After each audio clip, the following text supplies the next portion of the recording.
Good afternoon, ladies and gentlemen. I'd like to welcome you all and thank you for attending today's meeting of the Healthier Communities Overview and Scrutiny. I'd like to welcome everyone today, and I'd like to remind you that this meeting is being webcast. Therefore, can I ask that you please turn off your mobile phones, and when you speak to make any comments, please ensure that you use the microphone in front of you. That's so that you'll be on the webcast. Can I also confirm, as a council, we do encourage the use of Welsh language within our public meetings, but I can confirm that today we haven't received any notifications or requests to use Welsh. Therefore, today's meeting will be conducted in English only. Can I please also remind all members to sign the attendance register and also to confirm if any apologies have been received for this meeting. Okay. Thank you, Chair. Yeah, we've had apologies from Councillors Constance, Molson and Seaborn. Thank you. Could I please now ask members if they have any declarations of interest, please declare them now.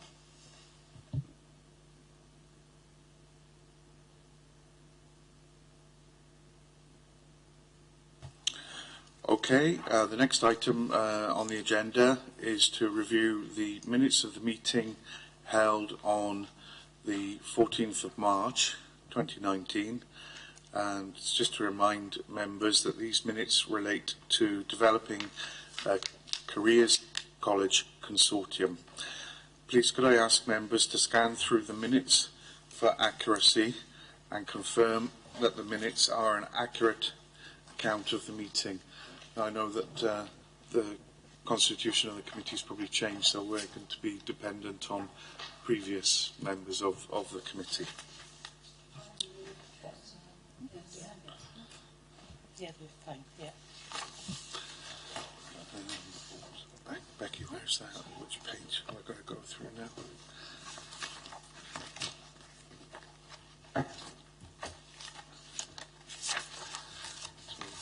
Take it one page at a time, yeah? Okay, so does anybody have any comments or observations they wish to make? I'll go through it one page at a time, starting on page 3, page 4, page 5, page 6, page 7, 8 and page 9. So as we've got no comments, then Rebecca, we can just note that that's an accurate record of the meeting, yeah? Okay, thank you all. If I can now please hand over to Rebecca to give us a progress update report on previous recommendations. Thank you, Chair. With regards to the action sheet, members, I don't have any updates on those unless members have any questions.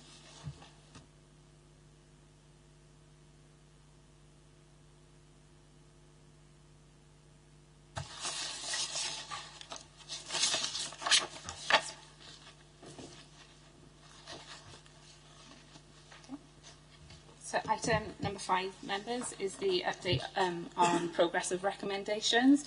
So the purpose of this report is to update you as a committee on the implementation of scrutiny recommendations that have previously been accepted or noted for consideration by the executive member, and also for you to assess the impact of that scrutiny activity that you may have previously undertaken. So Appendix 1 in your report agenda there, you will see a pro forma for each of the items that were previously considered. That sets out the recommendations, the responses to them and the progress against them and the impact. So what we propose to do is, if we go through them one by one, officers are here today, so they will give you a brief introduction on them, and then if you have any questions, if you pose those, and then if you can determine whether you're happy with the progress, we can move on to the next one, or if you're not happy with progress, you can either make further recommendations back, or you may want to consider that later in your visioning session. You may want to look at an item again in the year ahead. Can I just stress, you're not here today to re-scrutinise the issue, as tempting as it is. You're here purely to focus on whether you're satisfied with the progress on implementing the recommendations. Also, can I just point out, apologies, my error, Appendix 1.2 shouldn't be in that report pack. Due to the changes in the portfolios for the committees, that item will now go to the Children and Young People Committee. So you won't be looking at that one here today. Okay, thank you, Chair. Thank you very much.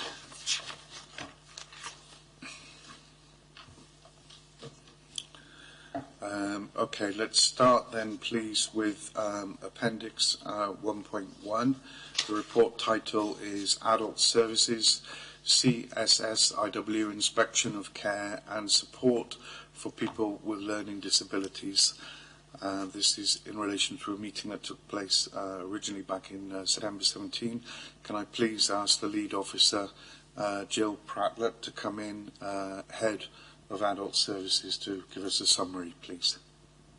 Thank you, Chair, and thank you, members. As the report says, this relates to an inspection which was back in 2017, and a number of recommendations were made in respect to Learning Disability Service.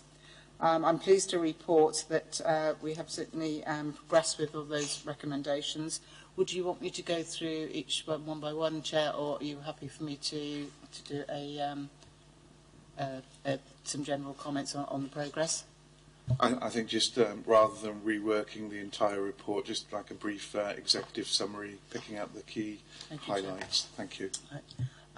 Certainly the areas that CSSIW picked up on were looking at, we wanted CIW to picked up on the learning disability be part of the inspection programme. However, CIW to date have not come back with another inspection programme, so therefore haven't implemented that, but that's not to say they won't, because so we haven't actually had dates for that new inspection programme. As far as safer spaces, I think we noted there that we were due to launch in October 2017, and that has been really successful in the borough. Safer Spaces is an initiative where we've provided support for shopkeepers and cafes, where people who are vulnerable or have learning disability, if they are feeling under threat in any way or feel they need to support, there is stickers on the doors and they can actually access that and have that support, and that has been really positive. The feedback we've had from those individuals and their carers has been really positive. The recommendation 7 was looking at initiating some additional social activities, and this has been taken forward by People First. The reason why it's been taken forward by People First is very much, quite rightly, that people with a learning disability want to champion what they want in the community, and they want to manage that and control that. And again, that is progressing well, and certainly we've been working with Monmouthshire about rolling out their My Mates concept, which is a social dating agency. So again, some really positive feedback from the individuals. And one of the other issues that was raised was kind of involving people with a learning disability in any development or changes as any services. And it's been really positive that we've been able to secure additional funding through the Intermediate Care Fund, I think to the tune of about 100,000 over 2 years, to engage with an independent agency to support people with a learning disability to voice their views, so that any changes that we'll be looking at will be certainly managed and again directed through people who are using the service and people who are going to use the service. So again, I would suggest a really, really positive progress in that area as well. Thank you very much for the summary. It does sound very encouraging and very positive. I'd like to open up to members now and invite you Do you have any comments or questions or anything you'd like to raise at this point? Thanks, Chair. Janet? The Safe Places scheme, how many businesses have actually taken this up throughout the borough? I know we've got some in Glenavon who have taken it, but how successful has it been in like Pontypool, Cwmbran, in that area, please? Apologies that I don't have that that number with me today, but certainly it's something that I can ask and feedback direct to members if that's okay. John? Yes, do you want to come in with any questions? I was just going to ask, how long do we think it will be before the inspectorate will be including learning disabilities in the inspection?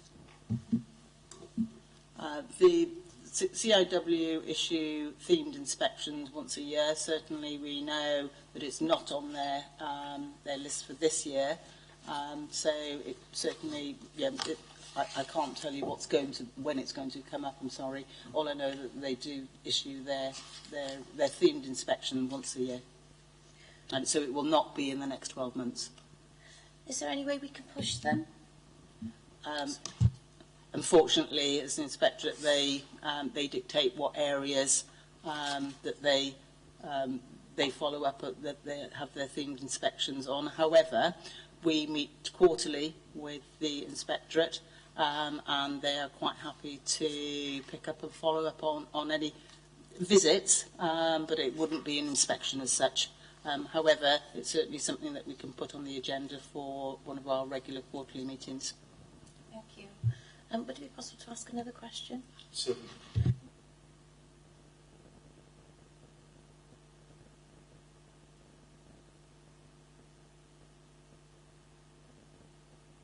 What about that independent agency? There's a company that is called Borad, B-O-R-A-D, and Borad are an organisation that are user-led. They are led by, they have support through some paid staff. However, they are led by people with a learning disability. So they are seen as an independent company, but they are led by people with a learning disability, and they're based in Newport. I think so. They do a lot of work around Gwent. Could I just follow on from that? Is that very expensive to us to include that? No, I mean, again, if you wanted the actual costs, it is quite minimal, if I'm fair. But if you wanted additional information, I'm certainly happy to get that for you. No, that's fine. Thank you. Sorry, John. How successful have we been in undertaking opportunities for people with disabilities back into work? Are we working a lot with the district communities first? Just years ago, we just can't very far.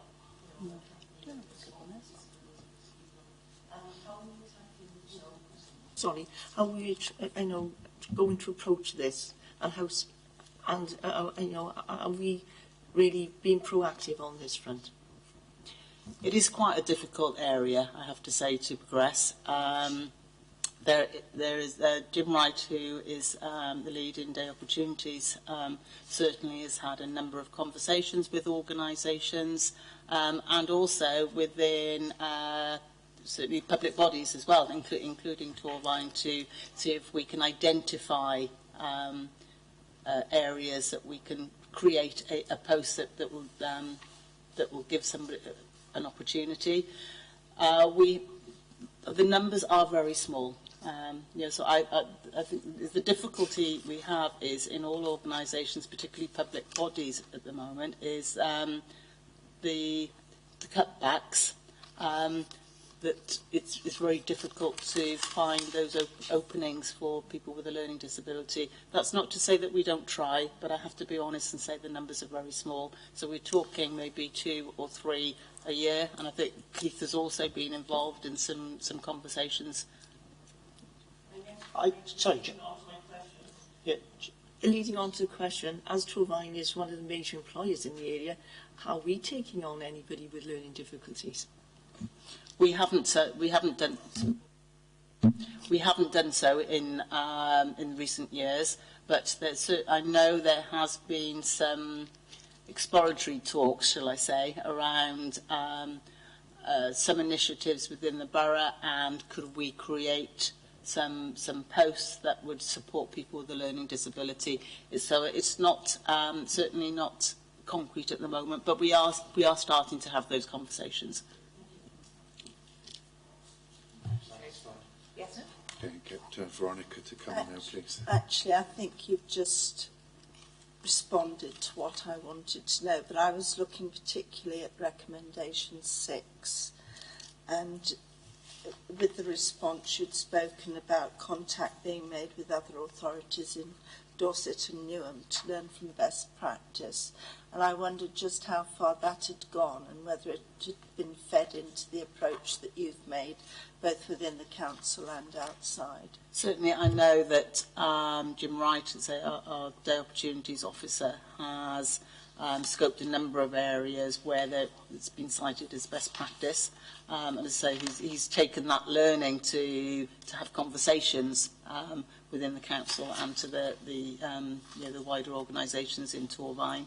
But I can't say that it's been an easy ride. It has been quite difficult to persuade private organisations to support people with a learning disability. And so I think it's just a symptom of everybody feeling a little bit of a pinch, and it does require quite a lot of resource to support somebody through that transition to a paid employment. So yes, again, we in answer to your question, yes, we have scoped that out. We know what the best practice is, but I guess it's that last hurdle of trying to find those individual employment opportunities. So any further questions on this particular agenda item? No? To come back in again? Okay. Hi again. I just wanted to ask, do we feel that the new benefit system is impacting on people with learning disabilities to a huge degree, and what we're doing about that? It isn't something that has been raised as a particular issue. Again, as you're probably aware locally, I mean, we work very well with WDP, and certainly all the people that we work with that have a learning disability, we know that they have a full benefit check and have the support from officers in the council to ensure they're getting all their entitlements. So it isn't something that has been raised as an issue. That sounds very good news. Thank you. Okay.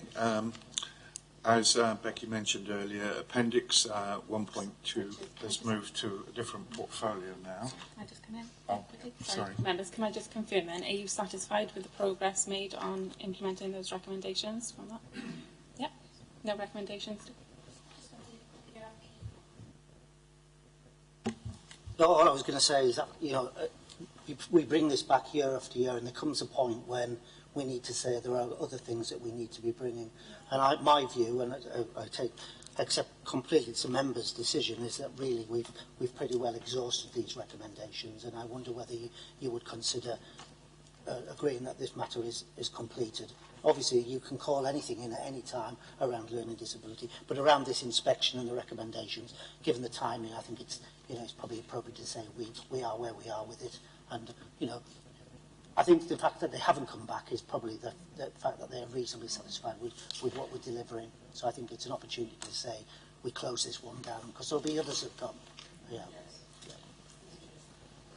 Members broadly in agreement with that?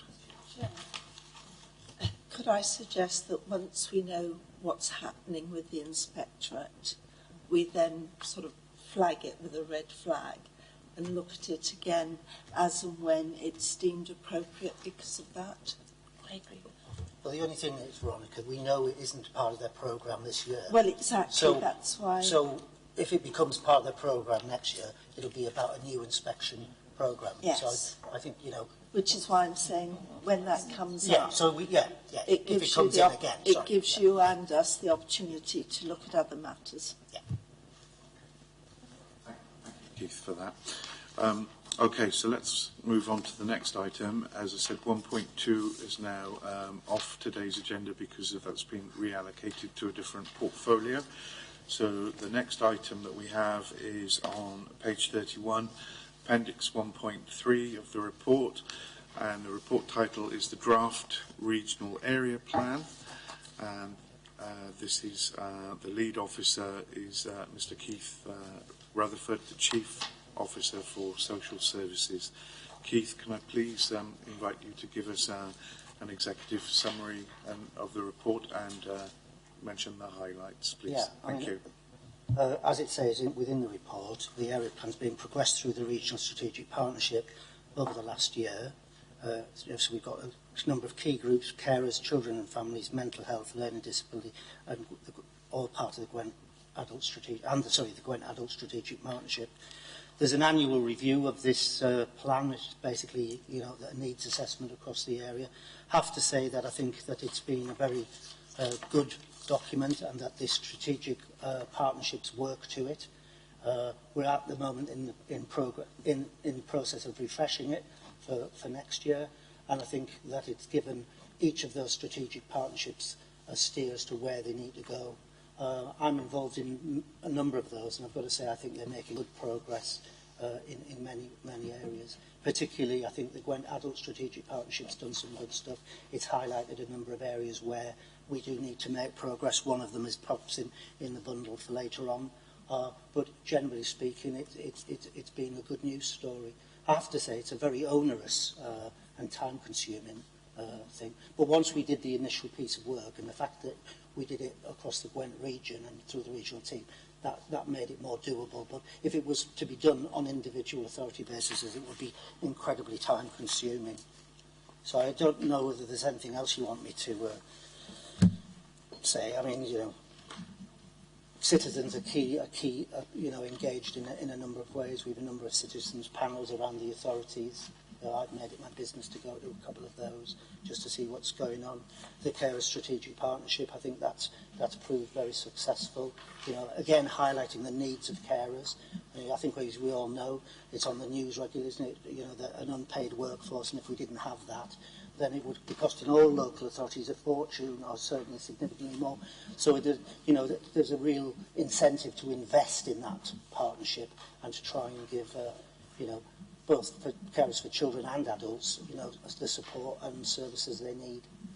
So I think it's been a good way of identifying need across the 5 authorities and then giving the partnerships a steer of how they're going to meet that need. Okay, thank you very much for that. Before I open it up to other members for any questions, I'd like to ask one, please, Keith, if I may. Yeah. Just with regards to an action point that was on the bottom of page 31, recommendation number 1, the response was that the RPB team would produce an easy-read version and a children's version once the final plan had been signed off, and there would be rewording of the outcome priority for older people. Can I just get confirmation that those have been concluded, please? I'm almost certain they were, but I would want to check. Yeah, and I will check. I'm sure they were done, but there's a niggle in my mind that I haven't seen the completed thing. So I will check and I'll let you know. But I know the work was undertaken. Phil Diamond was doing the work. Yeah. Thank you. Do any other members have any questions? If I could just clarify then, if I may please, Chair.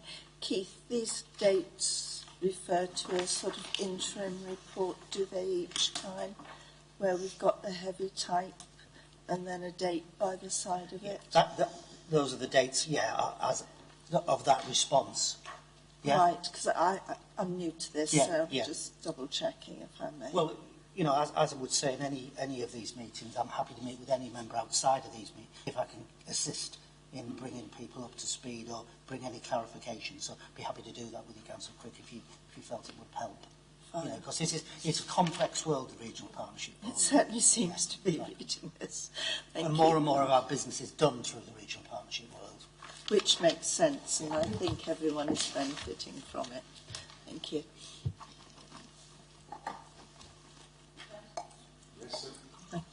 Chair, can I ask an update on recommendation 5? I've spoken to Keith prior to this meeting. We have concerns about the public transport not reaching adequate and serving the communities. This week I had a gentleman speak to me. He said his wife had gone to visit a relative. She'd missed the last bus. She had to get a taxi. Lady with disabilities. It cost her £17.50. This is a worrying thing, especially north of her, not anything from Pontypool, where the bus services shut down about 7 o'clock. And people are completely isolated then, where they have to go to hospital visiting, or if they want to go to a social event. And it's something that I wonder how we're going to, consider helping these people.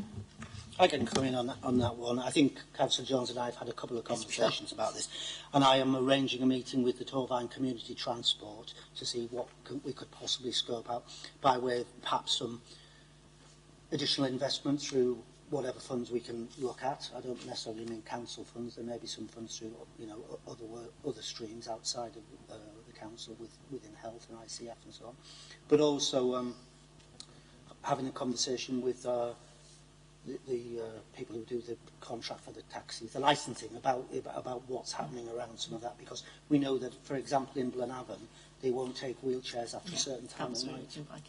So it's very much on our radar. Jill and I and colleagues from Health had a conversation this week, and it's going to be part of the work stream of Torvine Integrated Partnership, which is a partnership between the Council and Health and others, but they're the two main bodies. And we've put it as a work stream because we recognise in various meetings we go to, transport's raised as an issue. But I have to say that it's not, I don't think it's just a social care issue, it's a council issue. Yeah. But I have said I'll take the initial meeting with Torvine Community Transport. As I said, it's anything, it's got the councillors from Abersucker and Talwyn, they're all, and Garnfrith, they are equally concerned. So it's basically for anything north of the borough, not just isolating but on Blenavon. Okay, thanks, Chair. Actually, Keith, this cropped up in another forum recently when we had a presentation in from the Aneurin Bevan Health Board, and I think Councillor Ashley raised the point about access for relatives to get to visit, because the withdrawal of one of the bus services had a profound impact on that. I think it was the X3. X3. Yeah. But, OK, I'll bring Veronica in now, please. Can I just add, this isn't just a north of the borough problem. It's down in the south too. There are no buses after 6 o'clock, really, from the town centre. And many of us live in areas now where we have a very large number of elderly people who are unable to get access and very often can't afford the sort of $17.50 that you're talking about. So the more we can do to promote, and given the really the wider remit of the Cardiff City region and improving transport, I think this is very important and relevant. Okay. Well, I don't want to raise expectations too highly, but it's on our work agenda, and we'll look at it and we'll scope it out and we'll bring it back if that would be helpful. Faye, do you want to go ahead? Thank you. I just wondered, it's great that we're trying to reach all carers and work in partnership with them in many different ways with different organisations. Do you think there are many carers who are isolated and are not reached by us or by anyone else we're working with?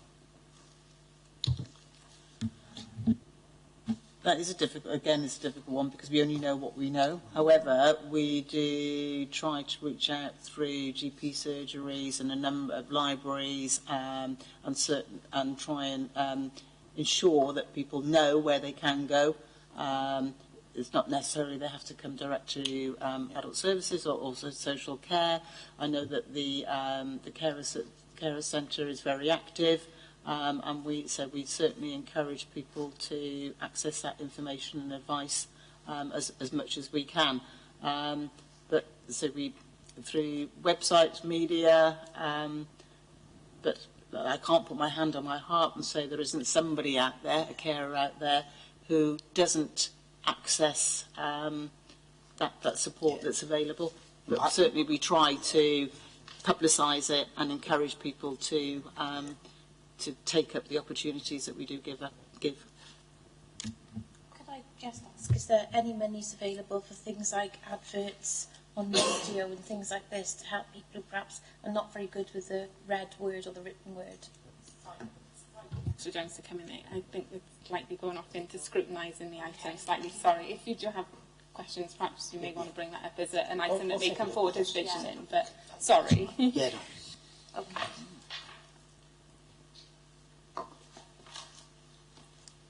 Any other further members' questions on this agenda item? No? Members, are you satisfied with the progress on those recommendations and the impact? Yeah, thank you.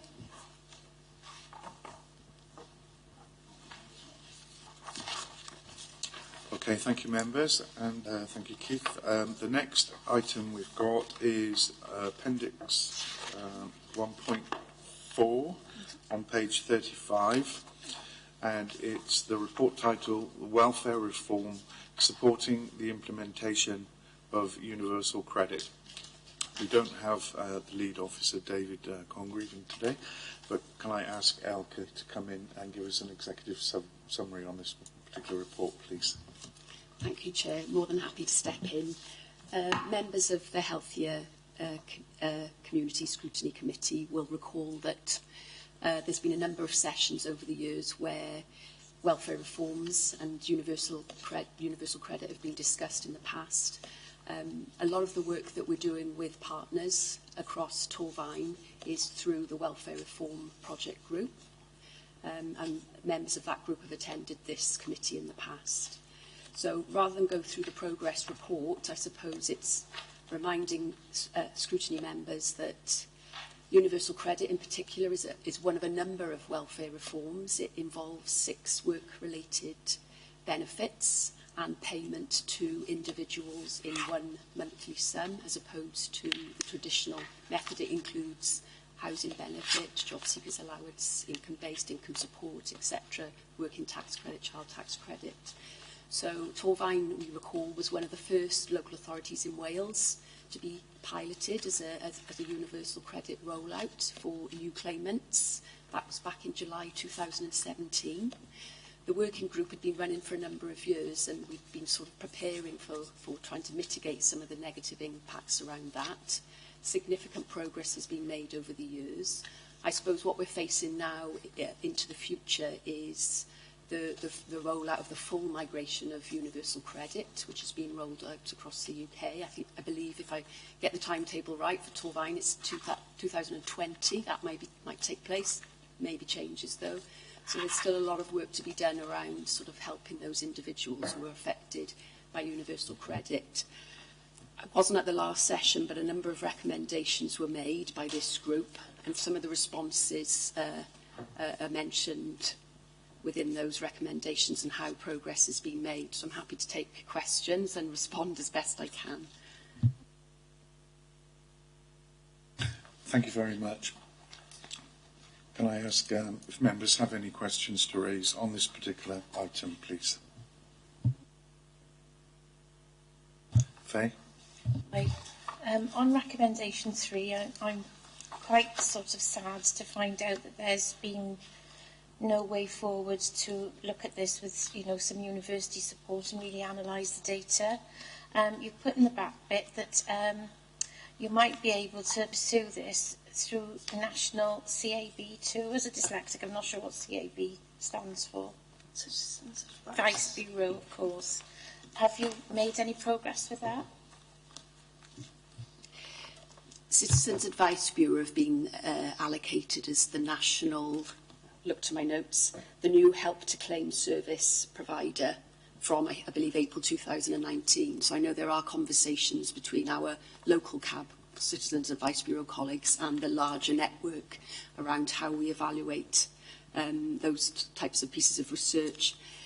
There is a progress update that mentions that as a local university contact, there have started to be some conversations around work with Cardiff University.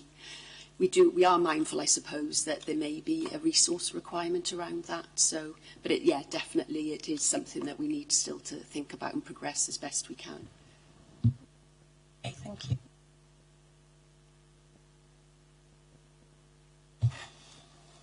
Any further members' questions on this? Okay, I'll invite Rebecca to come back. So members, you're satisfied with the progress on all of those recommendations? Yep. Okay. Yeah, I've sat on a number of the meetings of the WRPG, and the work that's been done there is really outstanding, and Torvine has taken a lead which is going to impact really on how things develop across Wales. So it's a good news story from that point of view.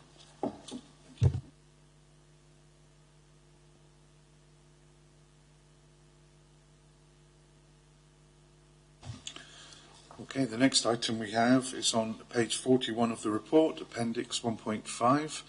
The report title is Vanguard, Progress Made in Implementing the New Way of Working in the Torvine Wellbeing Team. And I'd like to invite the lead officer, Jill Pratlett, to come back in, please, to give us an executive summary. Thank you, Chair. As members will see, I think there's 6 recommendations from the previous report. First, it basically was around needed time to take stock about progress and next steps. And as you'll see from the comments there, that so myself and my group managers have planned some time in September to do that on a more formal basis. In the original report, we highlighted that we'd engaged Vanguard Consultancy to ensure that we had the right methodology in place. I've actually met with the Vanguard Consultancy again and engaged them for 2.5 days so that we can have that independent challenge to ensure that we have progressed in the appropriate way and we are ready for the next steps. We are planning to expand that and look at what we call our Design to Deliver 2, which is D2D2.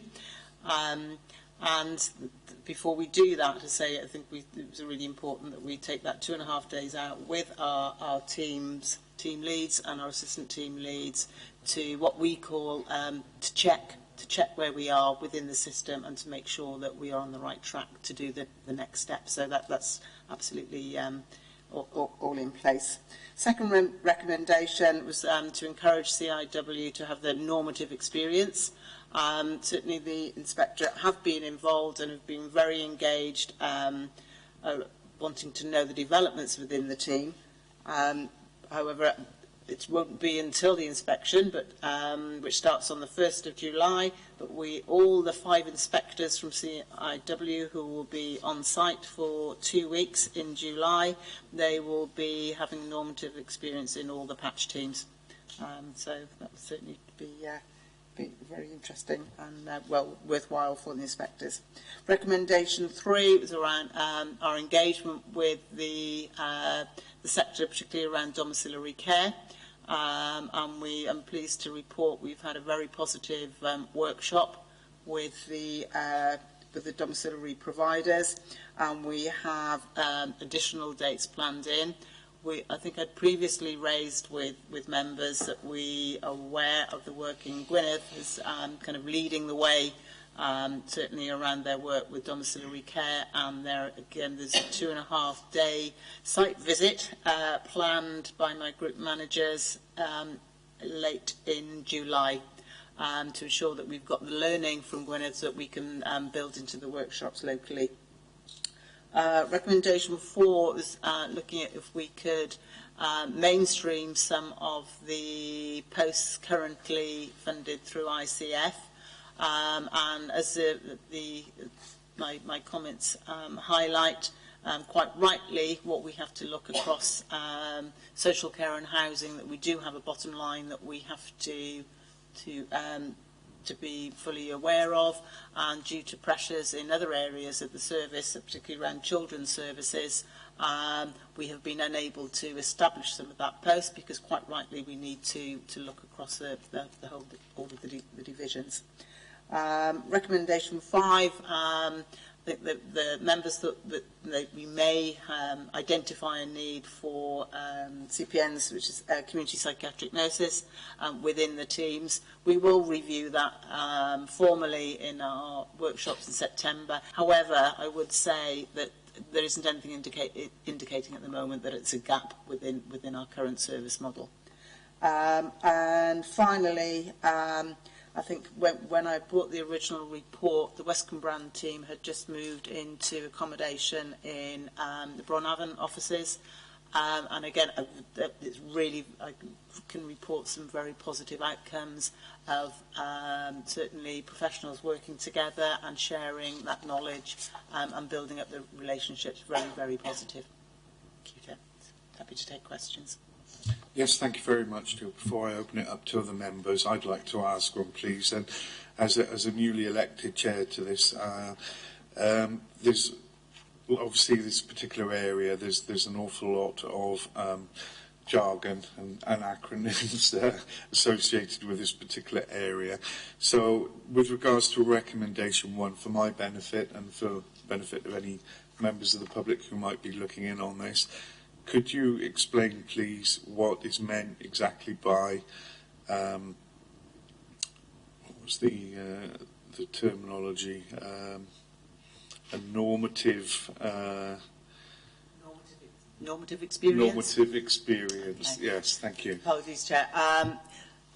What we talk about in adult services as a normative experience, sometimes that we present a report which gives the facts and the figures, but we say a normative experience is actually visiting that area, sitting inside that work and hearing and listening and observing of what's actually going on, rather than just reading in a report. So it's nothing grander than that, really. It is about understanding, but understanding by visiting and listening and hearing and being part of that work for a just during a visit or a half day, rather than trying to get the sense of it just reading a report.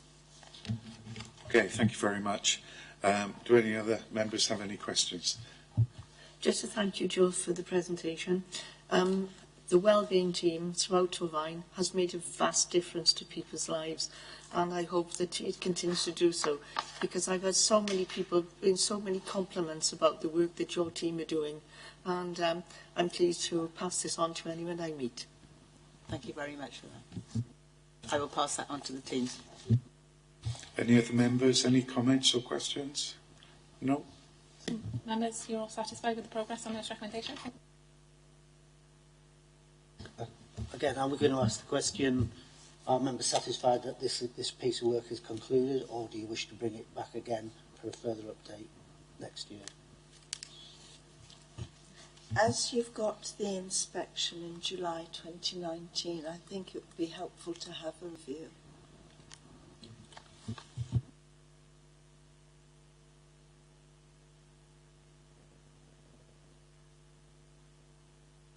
I think the action plan is in as one of your visioning items. So, just for clarity, there's a further inspection and review taking place later on in July 2019, and the consensus seems to be that members would like to perhaps scrutinise it at a later point after that inspection has taken place. Yeah? So this item is concluded. Yes.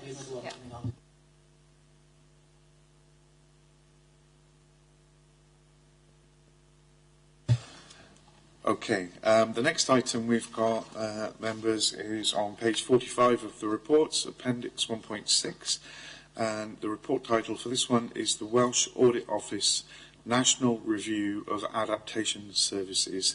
And can I please invite Jill to come back in again on this one? Very popular today, Jill. Thank you. Thank you, Chair. Oh, she's always popular. Jill Prattwood show this afternoon.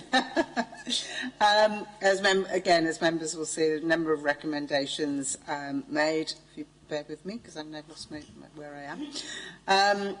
The first recommendation was around how we ensure that we have appropriate communication with Aneurin Bevan. we now have our principal OT attends what we call a patient flow meeting, and just to explain that it is a weekly meeting that we hold with our colleagues in an Iron Bevan in County Hospital to ensure that we share the appropriate information and knowledge to ensure that people in hospital have access to the right support services and equipment. So again, that's going very well, and ensuring that colleagues in an Iron Bevan are fully aware of what's available. Actually, and hot off the press, we appointed last week a joint post in it's a temporary post for 2 years, but it is a joint post for occupational therapy across an Iron Bevan and adult services to look how we integrate those services. So she hasn't started yet. She was only interviewed on Monday, so it is hot off the press. So that again, very positive. The second one is obviously around policy and procedure group. Working group looking at the grant adaptation policy, which is due to come to Cabinet next month. It says 2nd of the 7th, actually it might be August. It's certainly it's in the system already, so that has been progressed. Recommendation 3. Bear with me because I have to do that one again.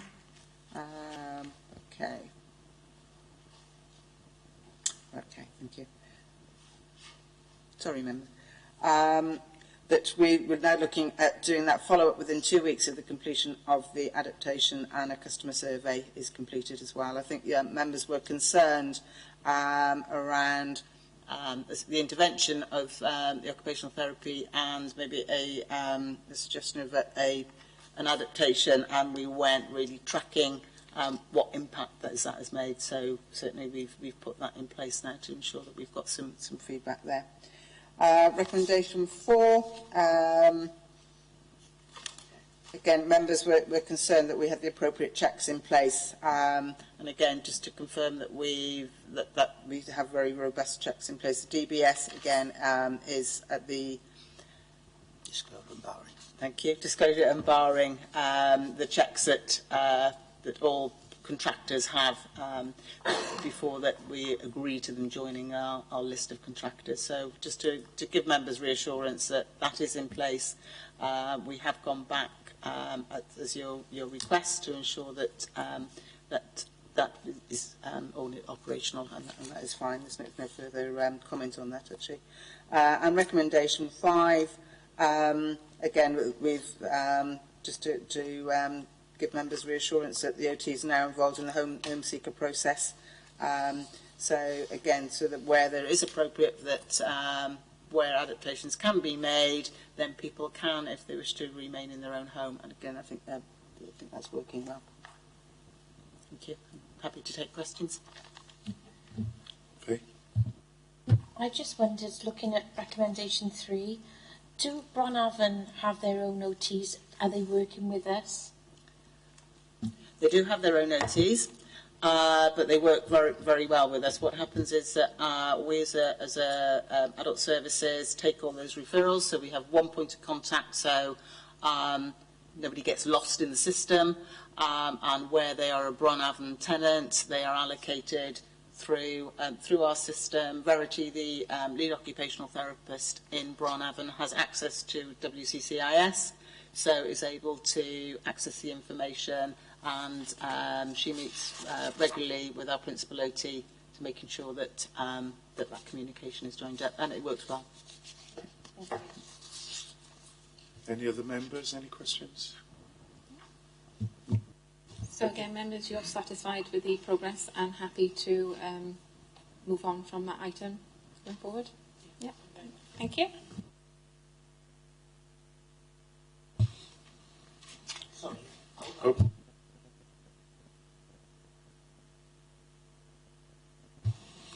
Okay, members, the next item is on page 49 of the report, Appendix 1.7. The report is entitled Developing the Homelessness Strategy. And I'd like to invite Mr Neil Howell, please, Head of Housing, to come in and give us an executive summary on this report. Thank you, Chair.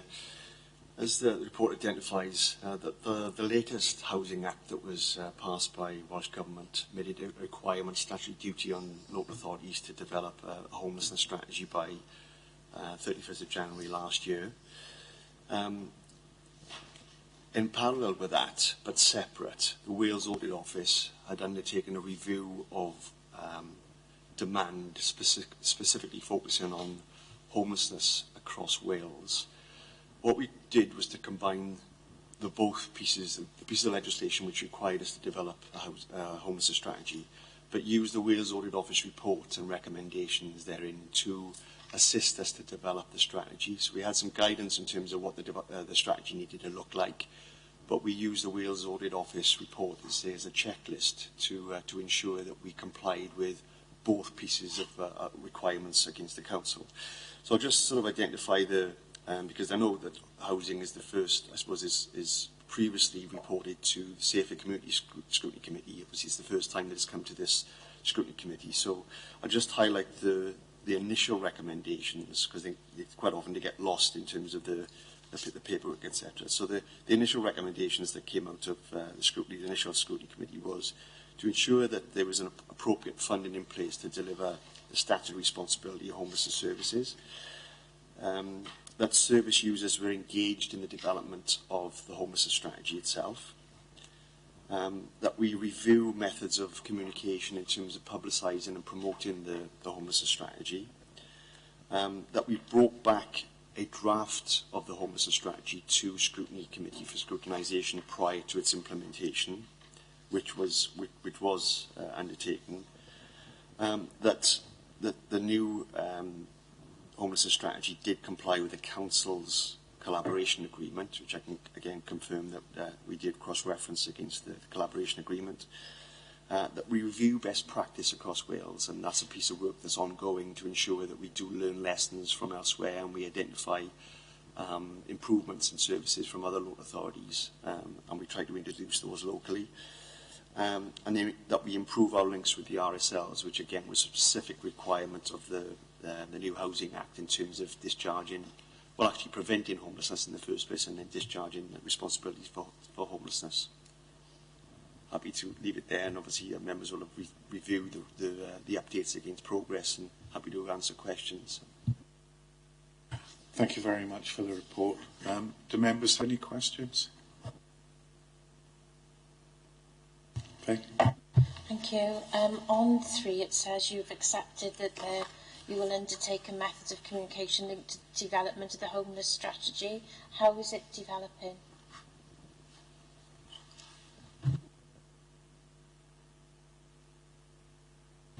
Well, actually, you know, we've taken the homelessness strategy to cabinet. It's been approved, so we then obviously subsequently publicised that. I think what's important, because that's a quite dry document, what we've got to do is bring to life, I suppose, the information contained in that document, and I think there's reference in the other parts of the recommendations and the responses. We've reviewed our website, for instance, to ensure that we identify what our customers can expect from us in terms of if they are threatened with homelessness. So when they approach us first, we've reviewed the communication, the information, advice and assistance that's available on the websites to ensure that people have got early access to that information so they can signpost them to identify also what the council's responsibilities are. But I suppose the key for us in terms of trying to prevent homelessness to make sure that there is that early intervention. So what we try to do is promote the services that are available. We've got a financial inclusion team, for instance, so we do promote, which is funded through the Supporting People grant, trying to promote, I suppose, the support services that exist. We use the websites a lot in terms of communicating that. We also, a requirement really of all of the services, service providers that we commission through the Supporting People grant to promote their services. We've got a number of different surgeries that exist, again, to sort of signpost people to appropriate advice and guidance in advance of, I suppose, the crisis occurring. Did you want to add to that? Right. I suggest Elke could support that. the strategy is a one-page document, and we were actually quite clear about that to try and make it a little bit more palatable or a bit more interesting for people who may be vulnerable or people who are homeless or anyone really who's interested. In terms of the legislation, it's quite clear from Welsh Government that we have to publish our strategy, we have to publish our reviews, and we have our homelessness reviews and our homelessness action plans.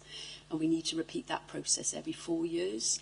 When we undertook development of the strategy and the reviews, I think we were quite pleased across Gwent that we had a really good take-up. We used all our connections, all our service providers and stakeholders to actually help those who've used our services across Gwent to actually feed into that process and the design of services, the strategy and the action plan.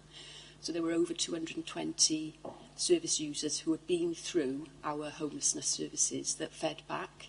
We've made a commitment within the action plan to continue to do that, so that over the 4-year period we will continue to undertake exercises where we talk about strategy with people and ask people to feed back on it.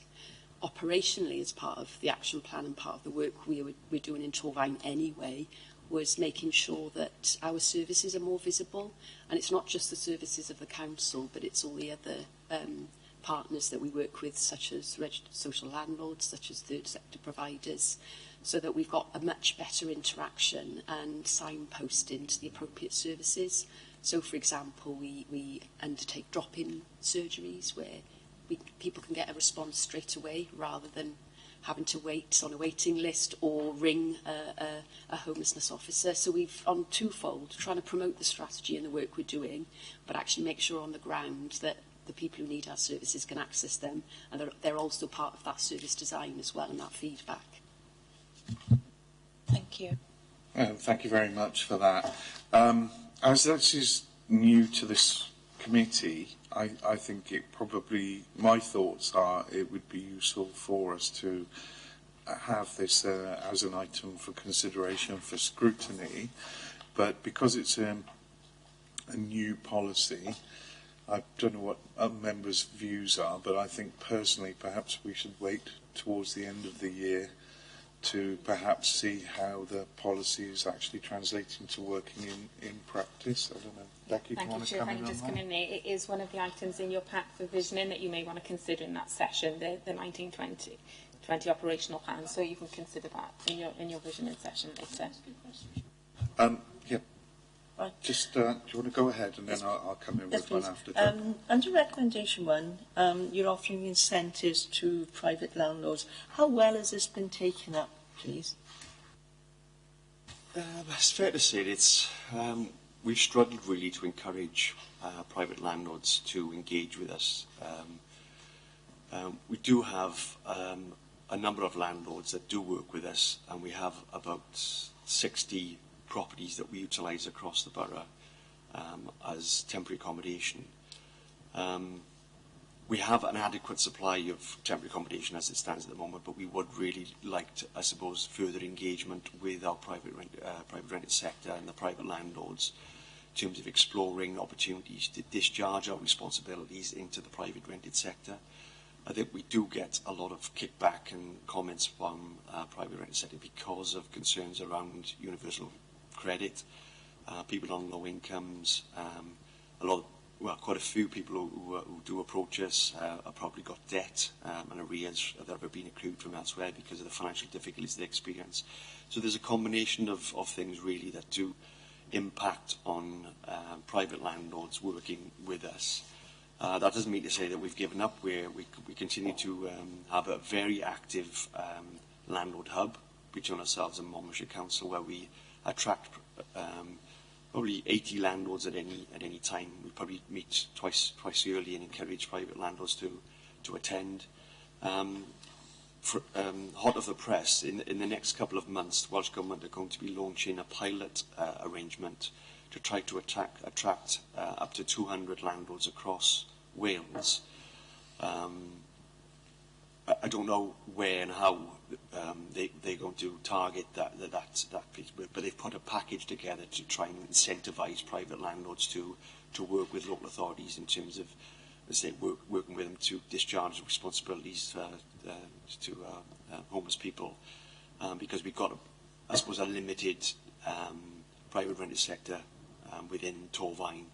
So any help, I suppose, that can be offered, whether it be nationally or locally. But so we do actively promote and encourage landlords to work with us, but I've got to say it's been limited to date. Whilst I appreciate that we have to, find accommodation, do you ever get any repercussions from perhaps some of the homeless people cause disturbances for residents around them? Do you have much feedback on issues like that, please? Sorry, Councillor Jones. Sorry, I think beg you've your pardon. gone off a bit. Sorry. Thank you very much for that. I didn't want to go into raising the issue of scrutiny, the whole thing, but just very briefly, does the strategy allow for those homeless people who perhaps might refuse help for coming into short-term accommodation? I know some wish to continue staying on the streets. Just quickly, without, as I said, reviewing the whole subject area, is there broadly support in there for those people who are refusing the more kind of traditional support mechanism? From a Torfaen perspective, we commission a service dedicated for those who are sleeping out. From a strategy and a Gwent-wide perspective, it's one of our very key themes and strands of work that we are going to progress across Gwent to see how we can work better and use whatever resources we have to try and mitigate or end any rough sleeping in the county and Gwent, ideally. Members, any further questions on this particular point? I'll hand over to Rebecca now. Thank you. So, members, can I determine you're satisfied with the recommendations that have been made to date, but that you wish to consider the item going forward in your visioning session later on? Yes, yeah? Please. That's it. Yeah.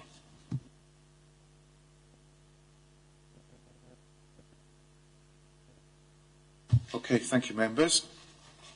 This committee was very busy last year, wasn't it? There's an awful lot of items, an awful lot of appendices.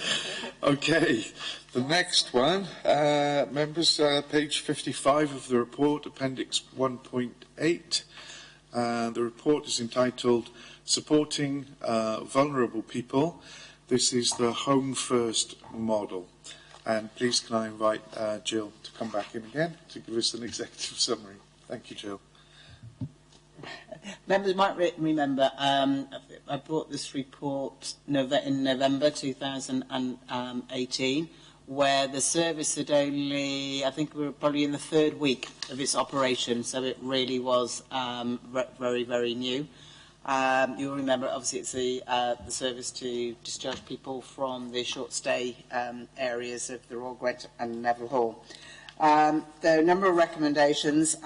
First one being how we needed to look at the communication, to extend the communication of the service to make sure certainly staff were fully conversant with the service. As I say, we were only in week 3 of when I first brought the report. So since then, there has been a video which has been on the website of the Health Board. Information certainly be published in the Health Board as well. I do apologise for that third bullet point, because to me it doesn't make sense, so I don't think it makes sense to you either. But certainly from... my system's gone. I do apologise, but now I've just lost my place. Right, okay. Pardon? Yes, okay. The information about the service has been published in local areas of one of the main sites. That's fine, thanks. It basically means in one of the main sites, it's mean that we are targeting each of the local authorities to make sure the information is going onto our own websites, certainly within social care, to make sure that the teams are fully conversant with the scheme. Leaflets are being developed for the wards of patients and families. And I think one of the important things was the Home First manager has certainly been doing a bit of a roadshow within the hospitals. One of the things that we know in hospitals is that we have to target the consultants and ensure that the consultants are fully on board, and they certainly the manager, Joe Oscar, has been attending what they refer to in the health board as the grand round, which is the meetings where all the consultants go to. So certainly we've been fighting the fight there and progressed that communication very well. Members were also concerned that for how members of the general public were being made aware of what the alternatives are to A&E. I think it's slightly wider than kind of like the remit of Home First. However, I did, as members requested, go back to the health board and ask how they were communicating that, and I was assured by their engagement and communication department that they are trying all that they can, and certainly I've heard it myself on through different media channels inside of buses and GP surgeries about the alternative to attending A&E. Recommendation 3, certainly that members asked if we could look at capturing the client experience and where we planning to do questionnaires. Yes, we're still planning to do questionnaires. We appointed additional resource into the team who started last month, whose role will be around the qualitative and quantitative data. We have concentrated on the quantitative data initially. As you can appreciate, it is quite high on the agenda of the health board, so it is important that we've got that data right, and we now have a position where we report to the health board on a daily basis, and I think it's probably referred to, sorry, jargon again, as SITREPS, which is situation reporting, which is daily reporting to the health board. So we have concentrated on the quantitative data first, and that person is now in post looking at developing questionnaires. Again, we said we will dip sample rather than follow up on every single client, but that's certainly what we're progressing now. Recommendation 4 was following up on the IT. That is all resolved. And recommendation 5 was about looking at the in-depth analysis. As I said, we've now, it's where I refer to the SITREPS, we now have that daily reporting and then we have the weekly analysis which comes to each local authority, which we follow up if there are any gaps in the responses, and all that information is reported up through to the Regional Partnership Board. So there's some quite robust reporting and scrutiny in place through the Health Board as well. Again, happy to take any questions, Chair. Yes, thank you very much. It seems to be very successful looking at the data from a quantitative perspective, where it mentions that of the patients reviewed, 349 were deemed medically fit for discharge, and of those 293 were in fact discharged, so 83% rate. No doubt there may have been reasons for the other 17, but I'm sure this is an area, as you mentioned, of high importance to the health board, obviously, to them to get the beds as quickly as possible. Do other members have any questions? Faye, do you want to come in? Leading up on what you said, do we need to look at this again because we haven't got a human perspective, because we haven't got the qualitative data as yet, have we?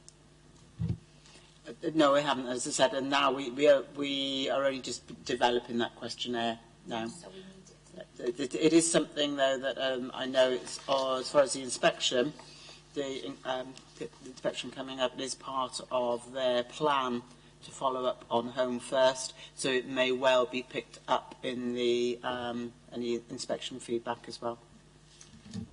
Yeah, and Councillor Jones, rather than it being a separate scrutiny activity, because members wouldn't have so much scope with that, you could have that as information fed back in another format, but they could get that to you when the time is right.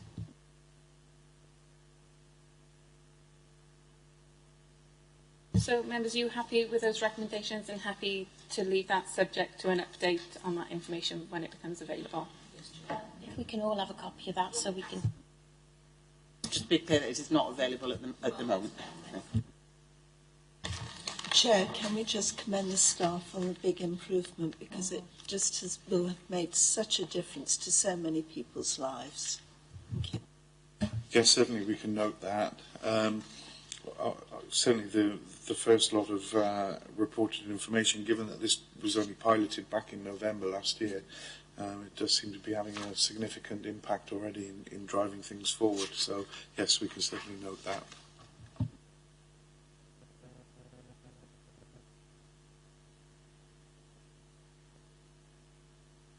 Right, if we're all happy, we'll move on to the last item on page 59, Appendix 1.9. The report is entitled Review of the Draft Local Housing Strategy. And could I please invite Mr. Neil Howell, Head of Housing, to come back in again and give us an executive summary on this report. Thank you. Thank you, Chair. You'll see from the date of meetings that the local housing strategy has straddled a number of years. The reasons for that is that the initial scrutiny was on the last year of the former local housing strategy, and then subsequently the scrutiny committee actually reviewed the draft local housing strategy before it went to Cabinet and got approval. But just going back to the original recommendations, there were three. One was to develop a new local housing strategy, which we now have in place, and to ensure that there are effective mechanisms for monitoring progress against the strategy. The second one related to the former renewal areas that we had in Torvine, and to explore additional funding opportunities, because Welsh Government's specific capital grant for renewal areas had come to an end.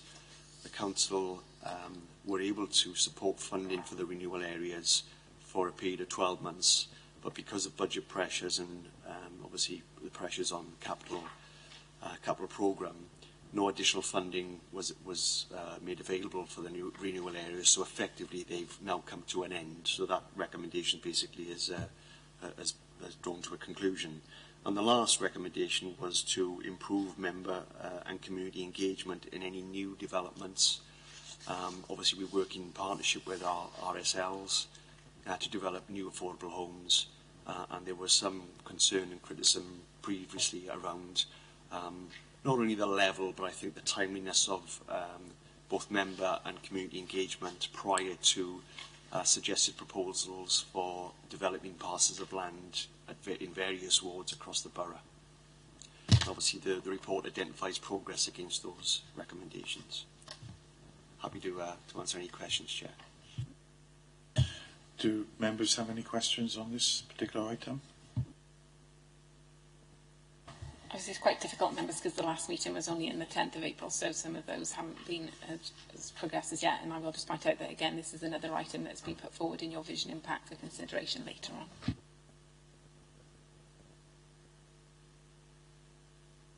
Yes, this was an item that previously went to SAFA and has now come into the healthier remit, so yes. Right. Okay. So with that in mind, members, it might be something that we might wish to review, but possibly again later on in the cycle, I think.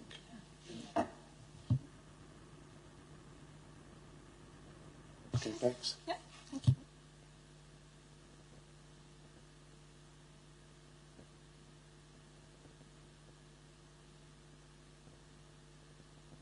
Thank you very much for all the officers for coming in and giving us the summary and overviews of all the reports. The next item that we've got on the agenda is item 6, update report, and this is a report on progress against the adopted action plans. Rebecca, can I ask you to introduce this item to members, please? Thank you, Chair. So just a brief background to this report. It had previously been agreed with the WAO that any reviews that they carry out will be referred to our audit committee and then delegated to the appropriate scrutiny committees for monitoring going forward. And then any comments or recommendations you have as a committee will be fed back to the audit committee for assurance purposes. So today you are being asked to ensure that as a committee you are satisfied that appropriate progress has been made towards the WAO proposals for improvement, and if not, this is the opportunity for you to challenge the officers as to why. Equally, should you decide that satisfactory progress has been made and all the proposals have been actioned, then you may recommend that it be removed from your monitoring going forward. So the appendix in your pack relates to the WAO review, managing demand in relation to homelessness.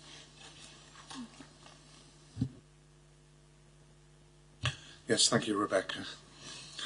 Could I please welcome Neil Howell, Head of Public Health, to the meeting, who will now provide an overview of the main points within the report. I've got a broad title, but I don't think it includes public health, thankfully. Sorry, Chair. Unfortunately, there's a bit of crossover from one of the previous report and the recommendations that we touched upon earlier, which linked to the development of the homelessness strategy and a reference of the Wales Audit Office review of homelessness services across Wales as a checklist against our emerging homelessness strategy. So there were 8 recommendations. I'll quickly go through those. Is that we use these as a checklist to ensure that we did not only comply with the requirement for developing the new local housing, the homelessness strategy, as I said, but to ensure that we took on board the Wales Audit Office recommendations and good practice suggestions.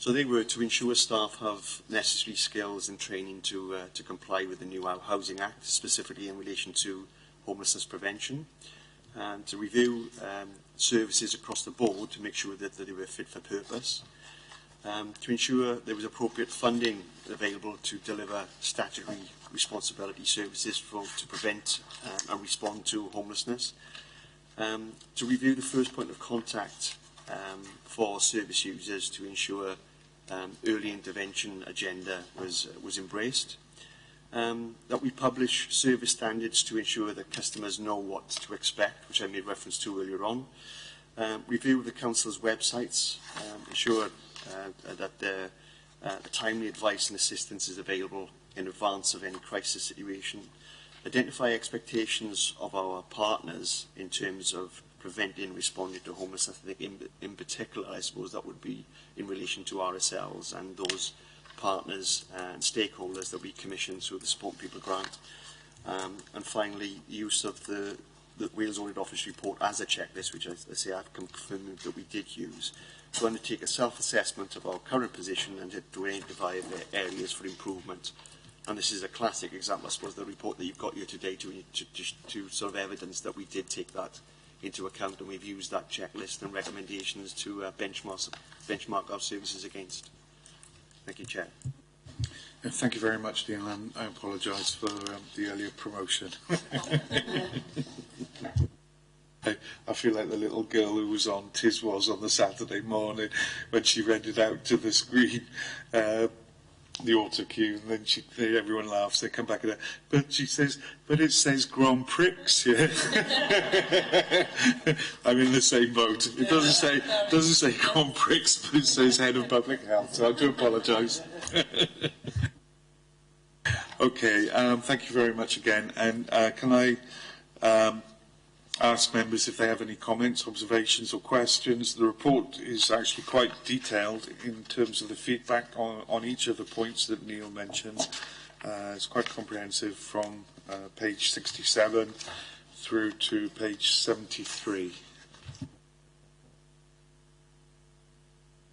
75, I beg your pardon, finishing on the top of 76.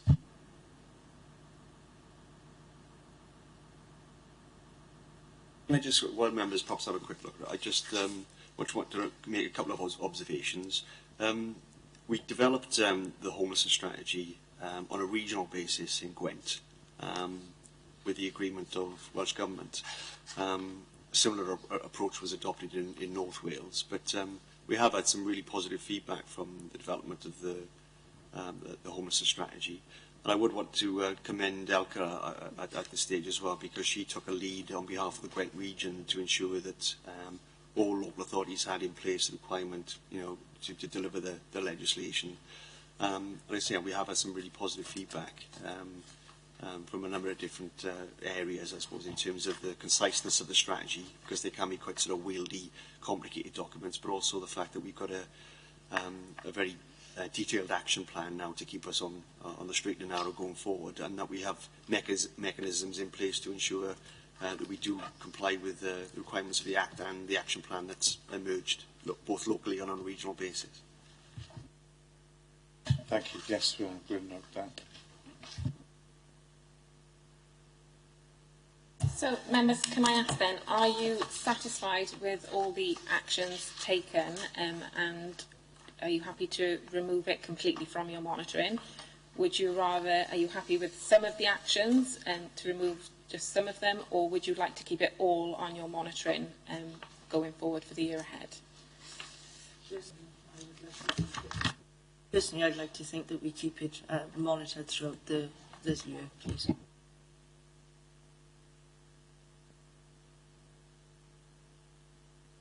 Chair, reading this has reminded me I should probably have declared, so I've written it in the file, that I am a board member for Bronavon Housing.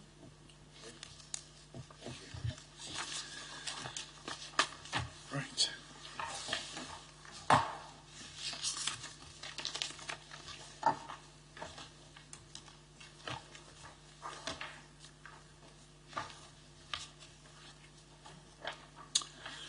Okay, so we've done the members' questions on that.